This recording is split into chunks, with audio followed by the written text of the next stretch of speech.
Welcome to Next Level Play Therapy, a weekly podcast dedicated to supporting the next generation of child and adolescent therapists to provide exceptional play therapy services. We'll explore all things play therapy to elevate your work with children and adolescents using the therapeutic powers of play. I'll discuss practical tips and ideas so you can provide a transformative experience for your young clients and make a real difference in their lives.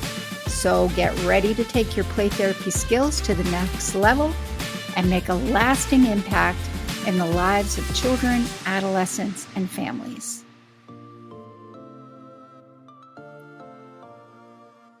Hey there, welcome to this week's episode of Next Level Play Therapy. And if you are a child and adolescent therapist or a play therapist, raise your virtual hand if you love learning about new play therapy activities. I feel like if you're a play therapist, you're like always looking for play therapy activities. We love like adding things into our toolbox for help so we can help children and adolescents heal. And so I thought, you know what, this week I'll share some of my favorite activities that I like to use with children and adolescents who've experienced trauma. I'll be honest, I've worked with adults as well who've experienced trauma, and I have had them do some of these things as well, because I feel like when you are working with people who've experienced trauma, using more expressive arts types of modalities can really help them access some of that somatic experience of the trauma. So those implicit triggers. What do I mean by implicit triggers?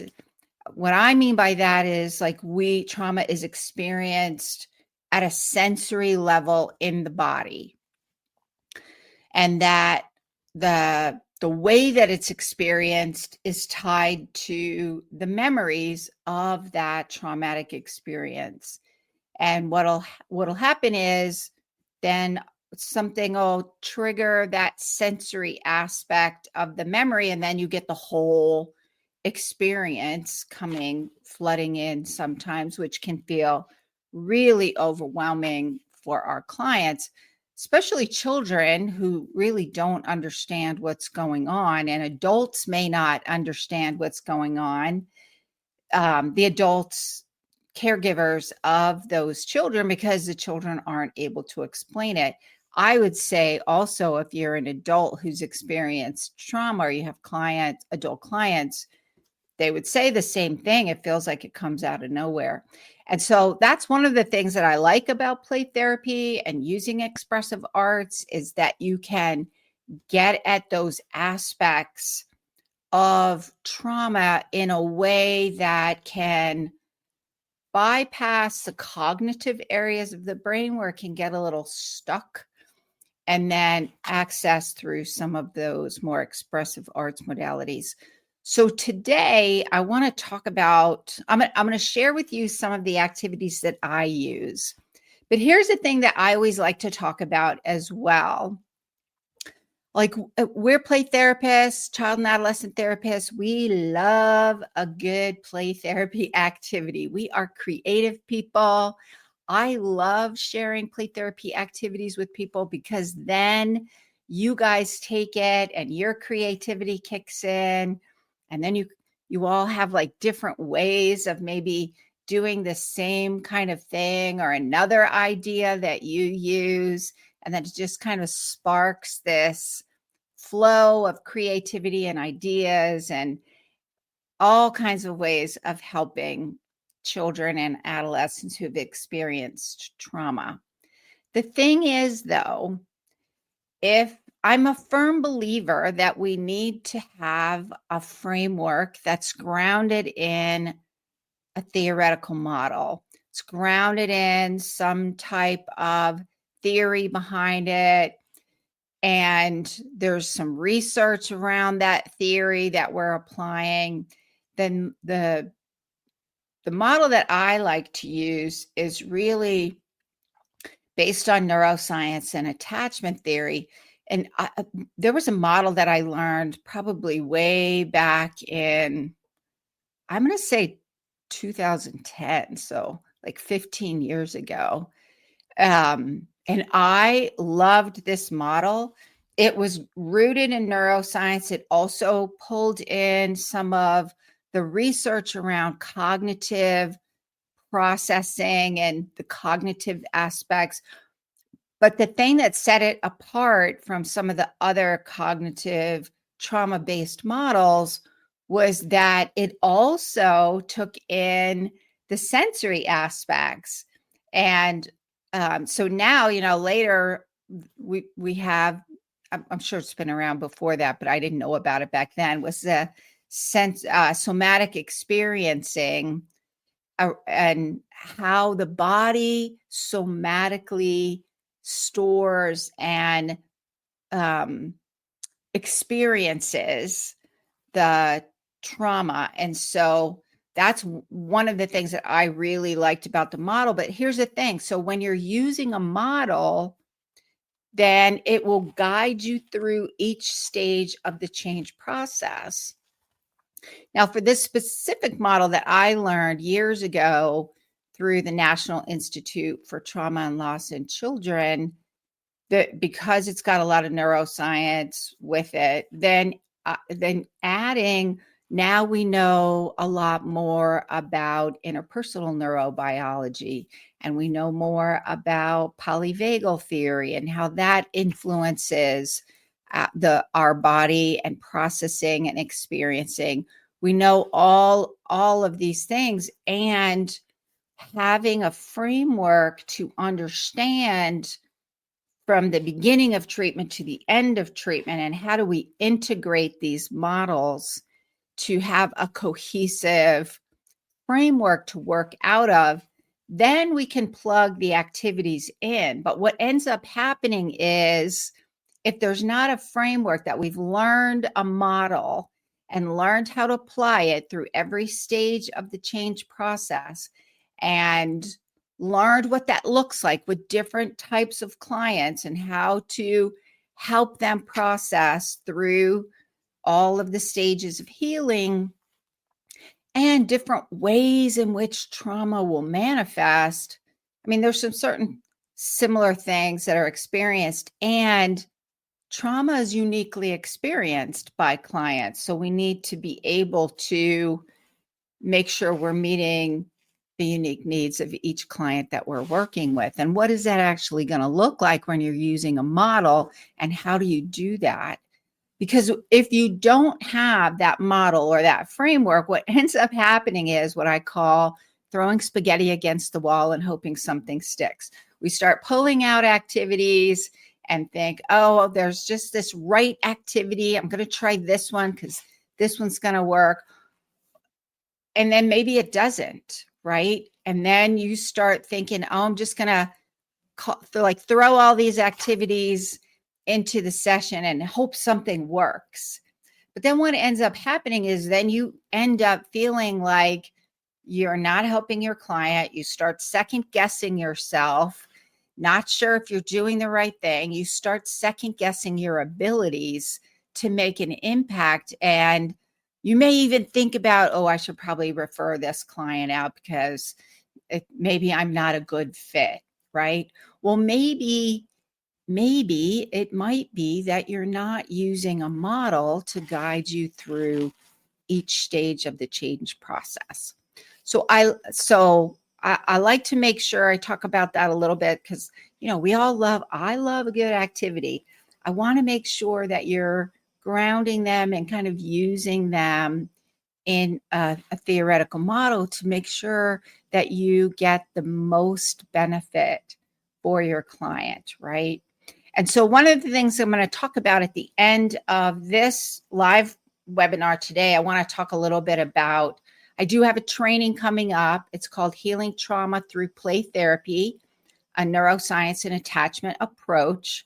I have, it's going to happen on May 17th. So I'm going to talk a little bit more about that because it's a framework that we also talk about. How do you recognize themes, a little bit, some tips about working with parents. So I try to pack all the things in there that people struggle with into a one-day training, but really going to focus on getting grounded in neuroscience and attachment theory and using a framework with play therapy that is going to help you know what to do in each stage of the change process. So stick around for that. I'll talk a little bit more about that at the end.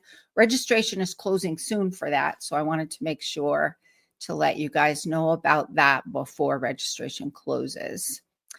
So for today, I want to talk about 3 of my favorite activities. So if you are watching live, those of you who maybe are listening on the podcast, you may want to pop over to my YouTube channel, which is Cathi Spooner Renewing Hearts Training, because there's going to be some visual aspects. Plus, you'll get to see I got my Vegas Golden Knights, Las Vegas Golden Knights hockey jersey on today.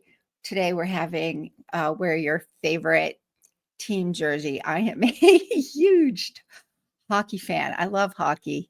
And because I live outside Las Vegas, Nevada, I kind of adopted the Vegas Golden Knights as my favorite team. Although, full disclosure, I get a little kind of torn because I'm from the Washington, D.C. area, right in Virginia. So we were huge Caps fans, the Washington Capitals, which was very exciting that Ovi broke that record. And so I get a little torn sometimes, but I feel like I got my jersey now, so I'm like firmly established as a Las Vegas Golden Knights fan. And so that's not the main reason you should pop over to my YouTube channel. Really, it's more because I'm going to be showing you kind of different things and books, and you might want to look on my YouTube channel and find this episode on the video version of it. So I would love to see who's here live today. So if you post your name in the comments, where you're from, what population do you work with? I'd love to know if you use a specific model, like what kind of model do you use when you're working with traumatized children and teens and their parents? So post that in the comments and let's get started for today. So today we're talking about what are play therapy activities that you can use to address trauma. The first thing, especially in the first stage, like the beginning stage, at some point in the play therapy process, I'm going to be working with helping kids to like safety first, right? You're not going to get anywhere unless you establish safety. And so you have to establish really strong therapeutic rapport. And there's a lot of psychoeducation in the beginning about trauma. And also, one of the things I think is important to do is kind of make sure kids are beginning to connect with their bodies to learn how to kind of read what's going on and how they experience different things in their bodies. If you've worked with traumatized adults, this is a big thing too.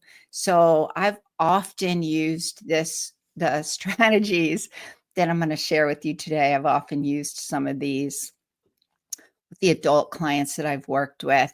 These are also really good for family play therapy activities. I have a attachment focused family play therapy model that I use as well. And then I'll integrate some of these usually in the beginning stages of the process because we're establishing rapport and safety, and we don't want to challenge too much in the beginning because we really need them to feel safe and comfortable in order to risk feeling vulnerable and using you for support through that change process. Okay.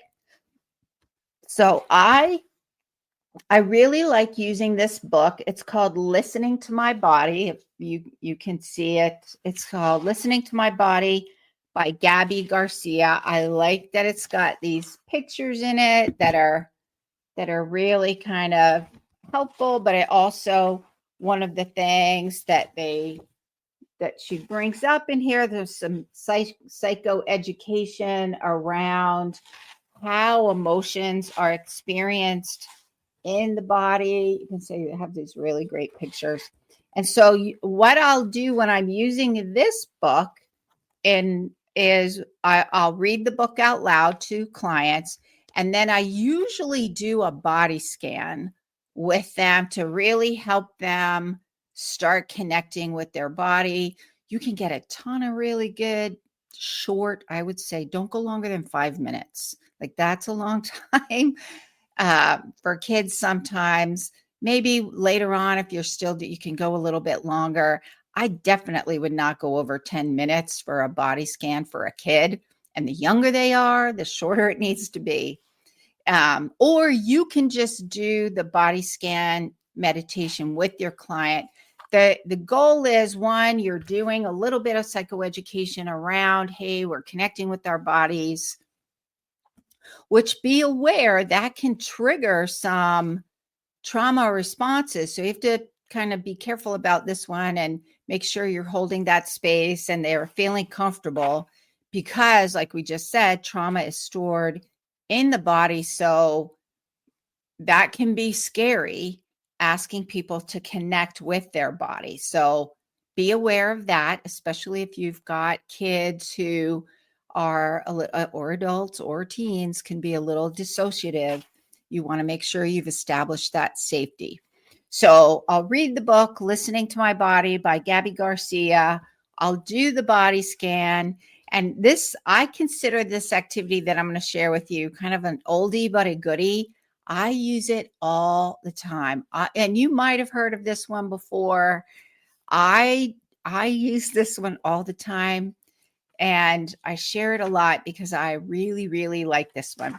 Anyways, I created this little worksheet. It's got the gingerbread figure on there. I created a little color key with 5 check boxes and 5 lines so that they can kind of create, identify colors for feelings. And so you can do it so many different ways. I've used this so many different ways. But what I'll do is, what I typically do to begin with is, let's say I'm working with a 10-year-old kid who's experienced trauma, and I'll say, what are 5 feelings 10-year-old kids have? And then I'll list one feeling on each line, and then I'll give it to them and say, okay, for each of these feelings, pick out a color, create a color key for this, and then make sure you hold on to those colors because you're going to use them. And then I'll ask them, like, where in your body do you experience these emotions? You can also do another variation of that, of how much of these emotions do you experience in your body. You can make it even like, today, how much of each of these emotions have you experienced in your body? So lots of different variations. Then I have them do it, and however they do it is fine. Like, they always think, at school, there's a right and wrong way to do this. There's no right and wrong way to do it. I always tell them, however you do it is exactly the way it needs to be done. I use this a lot with grown-ups because, one, they don't always, it's been my experience, a lot of grown-ups don't know what their feelings are, and they don't know where they experience them in their body or how to recognize when they're having those emotions. And the more, the higher the acuity, meaning the lower functioning, which is usually like family histories of trauma, attachment, addiction, the more traumatic experiences, attachment issues, all of those generational experiences high ACEs, right? ACEs is adverse childhood experiences. The higher the ACE score, the less they're going to really know how to connect with their body and recognize emotions. So this one I use all the time. I love this one. Another version is, if you're watching on the video, you'll see I have this big circle, is mandalas. So a mandala is basically a circle, and I call it a circle picture. And the way I introduce a mandala is like, if you were to take all of, let's say I have them explore anger or fear or worry. So then I'll say, if you were to take all of that worry in your body and you were to put it in this circle, what would that look like? It can be any shape, any picture, color, however you want to do it. It's going to be exactly the right way.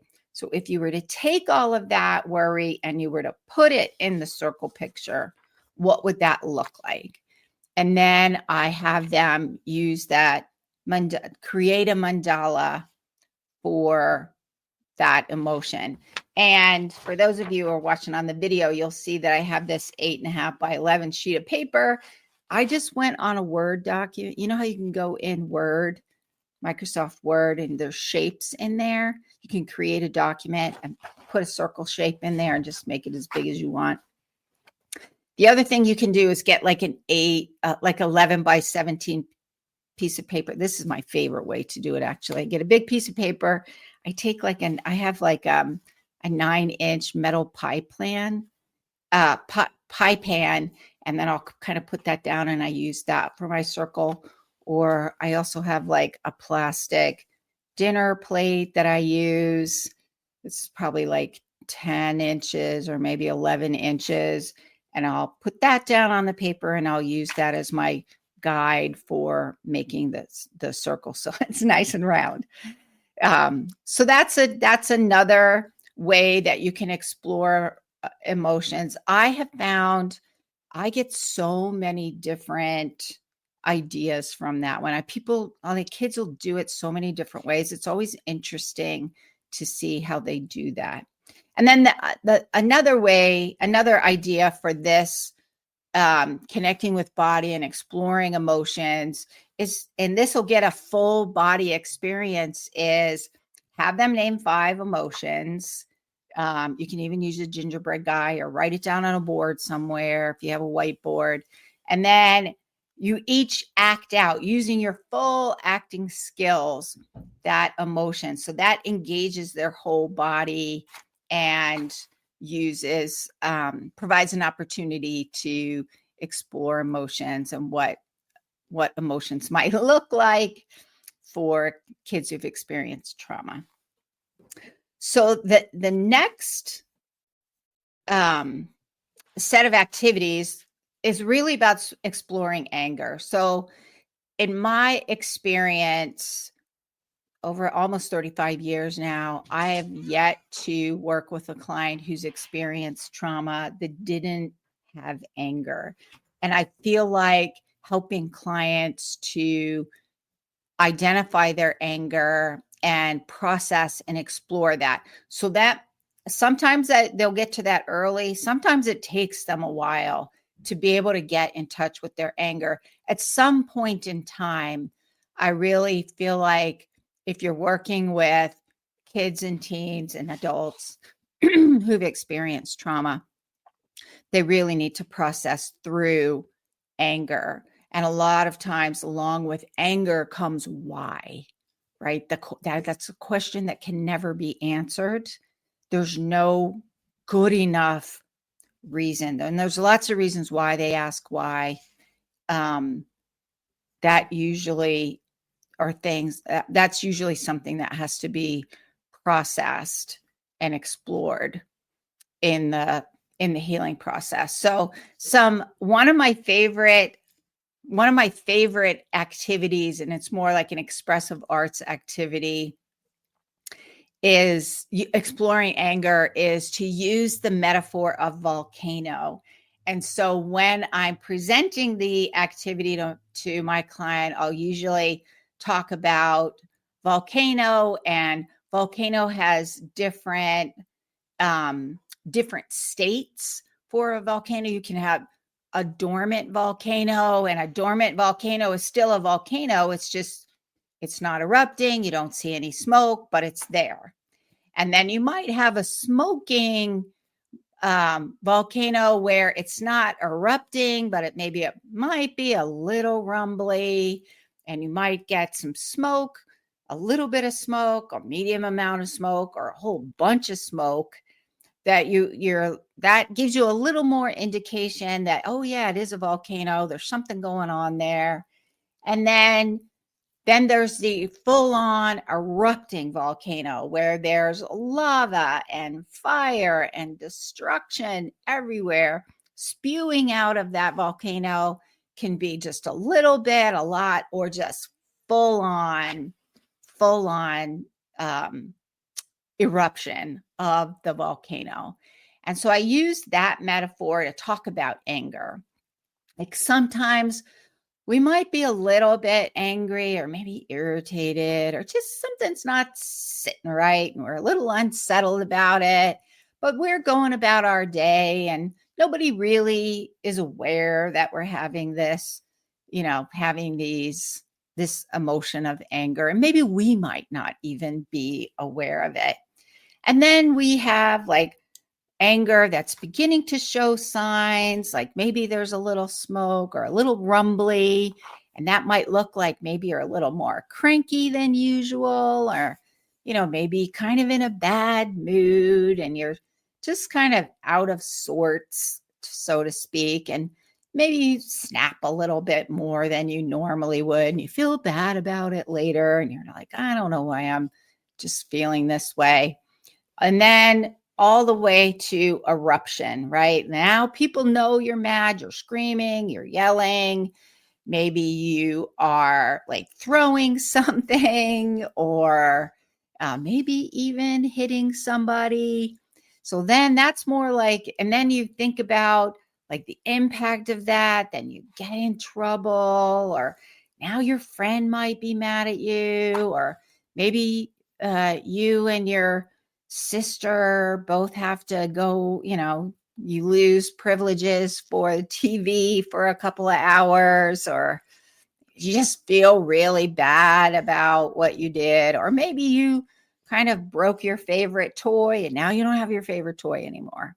So that's the impact of it. So, and then I use that metaphor and that kind of explanation, and then I introduce the concept of volcano. And so I tell them I'm going to give them different steps. I only give one step at a time because then they get confused. So I'll give them a big piece of paper and I'll say, draw a volcano. You want to draw it kind of big. You can draw any kind of volcano you want. It can be any color, any shape, any and you can add anything else to your volcano picture that you want to add to it. So then I let them draw their volcano.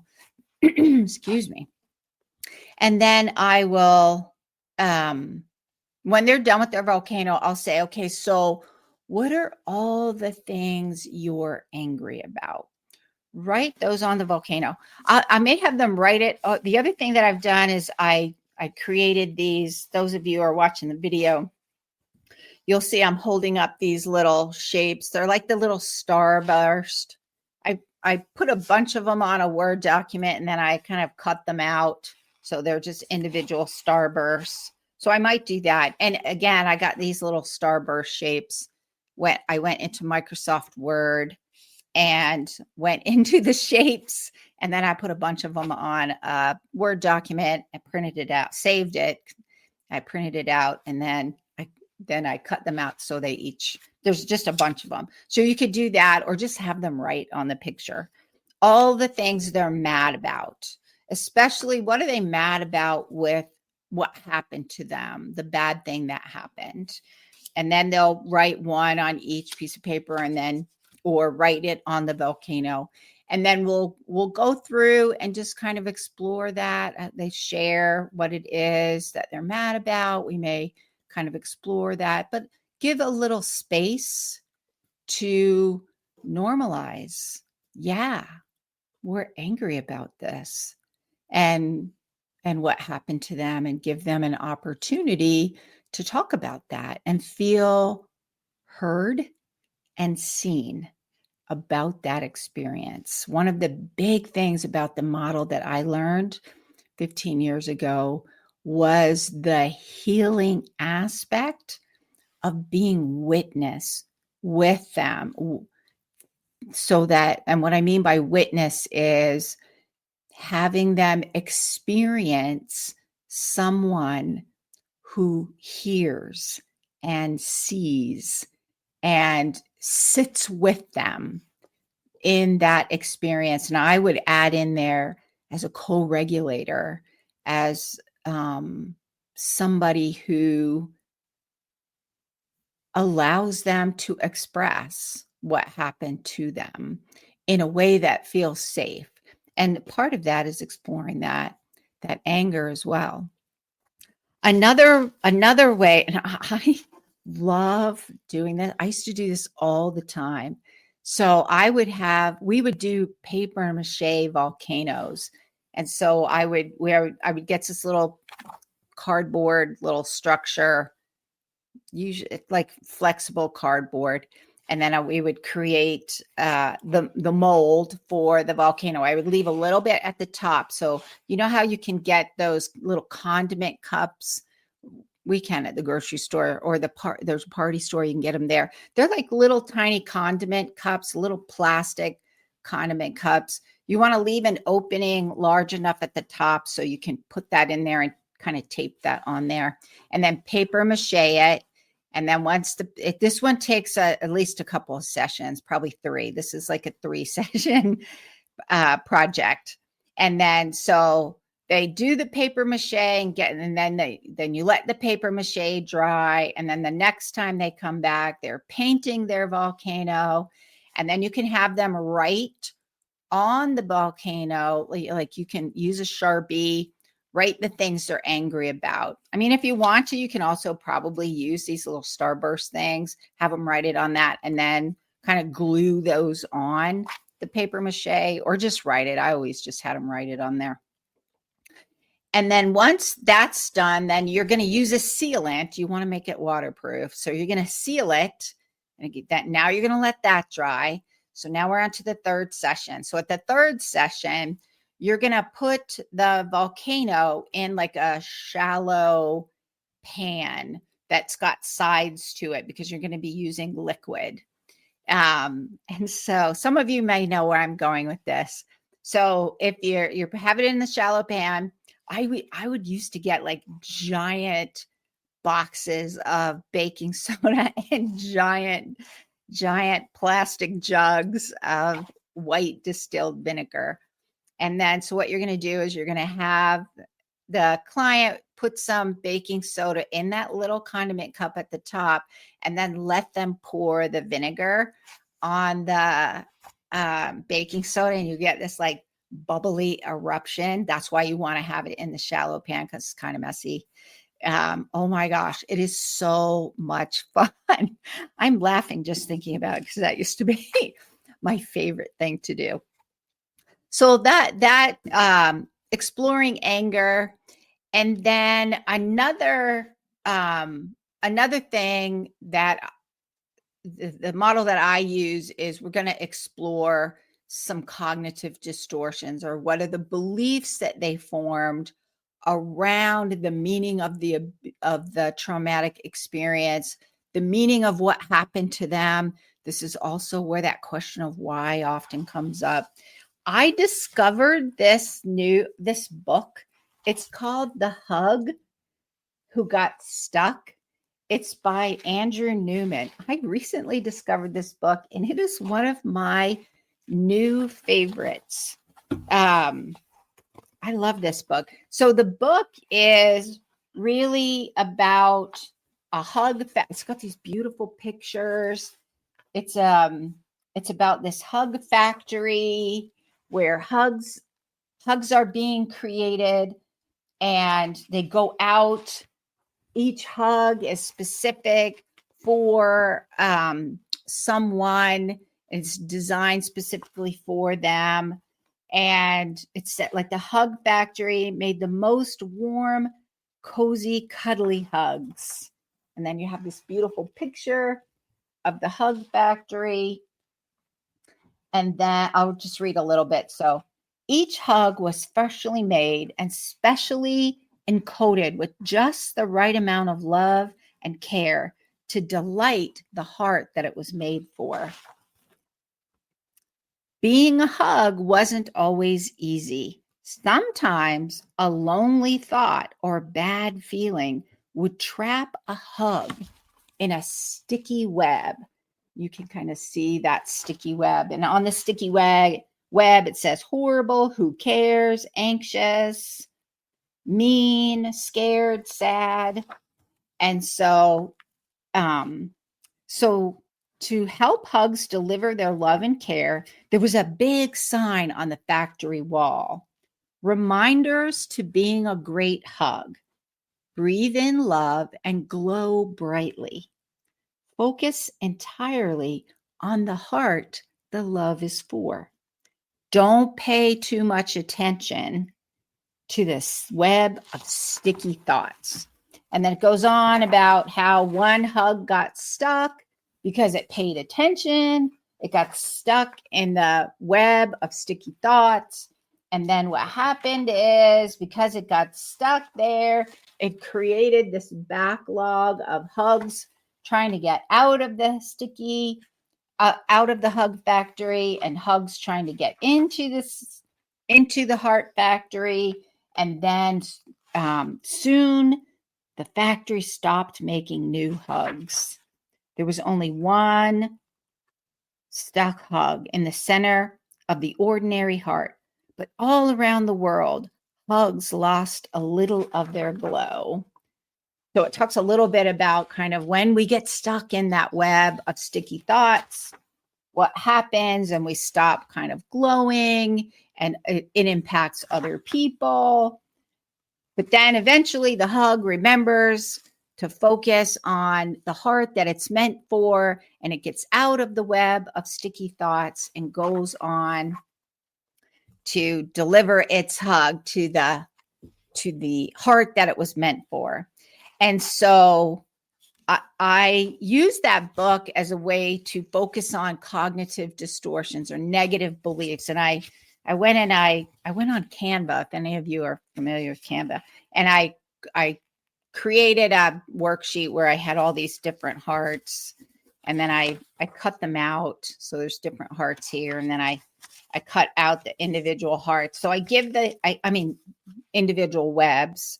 So I give the webs, a stack of webs, to the client, and one by one, they will write on like what are some of their negative beliefs about themselves, about the world, about others, and then we go one by one. If they're young and they don't really write, then you could write it for them, or they could draw a picture. So then they do that, and we go one by one and kind of explore those, figure out what the truth is. So we're going to challenge some of those distortions and talk a little bit about what's the truth, and then kind of have them focus on when they focus on the truth, then they feel better about themselves. They interact differently with other people. When they focus on the sticky thoughts, then they feel bad about themselves. And so, and then they don't end up doing well in their relationships or school. They might not be doing well. And so the other thing is when they focus on the truth, it's like they send a hug to their own heart, the way they believe about themselves. So we're getting a little self-care in there, but also it sends a hug to the people in their lives that they do love, because they show up differently in that relationship. So those are some of my favorite activities that I love doing. And again, I just discovered this book. There's a whole series of these books, the hug books. They're phenomenally awesome. So you may want to check those out. So that is it for the activities that I love using when I'm working with kids and adults who've experienced traumatic experiences. If you're interested in the training, it is called Healing Trauma Through Play Therapy, a Neuroscience and Attachment Approach. You can hop over to my website. Registration is closing soon, though. So the training is on May 17th. It's a full day training. There are CEs available. You can attend in person in Southern Utah and St. George, Utah, or you can attend virtually.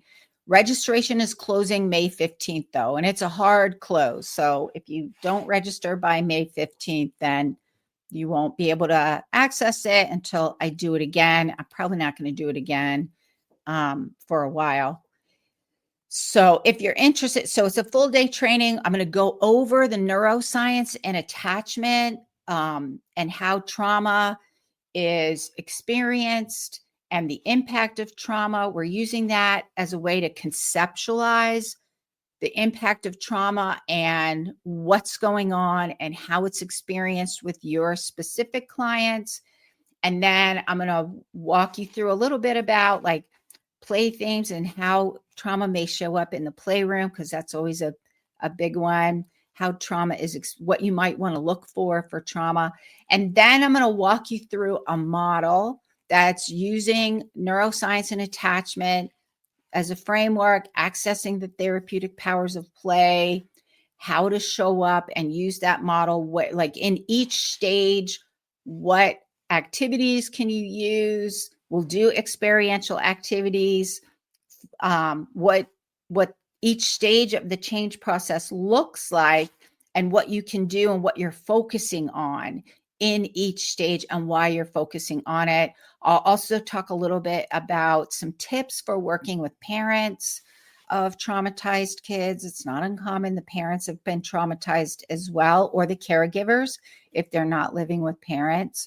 So it's a full day of really helping you have a solid foundation, a solid framework that you can use to help your clients who've experienced trauma to heal using play therapy.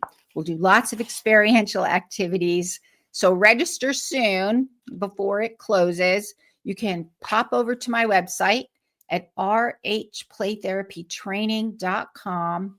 That's renewingheartsplaytherapytraining.com. You want to click on the courses page, and the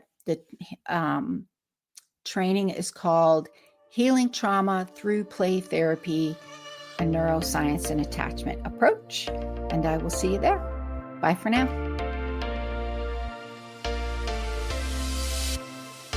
Thank you for joining me on this episode of Next Level Play Therapy. I hope you found the discussion valuable and gained new insights and ideas to support your work helping children, adolescents, and families heal. If you enjoyed this episode, be sure to subscribe to the podcast and leave a review. Your feedback helps to improve and reach more people who can benefit from this information. Remember, play therapy is a powerful tool for healing and growth. Whether you're a new play therapist or experienced, I encourage you to continue your learning journey to unlock the potential of play in your own work and relationships. If you have any questions or topic suggestions for future episodes, I'd love to hear from you. Connect with me on social media and visit my website at Renewing Hearts Play Therapy Training to stay updated on upcoming episodes, trainings, and resources. Thank you once again for listening to Next Level Play Therapy. Until next time, keep playing, learning, and growing.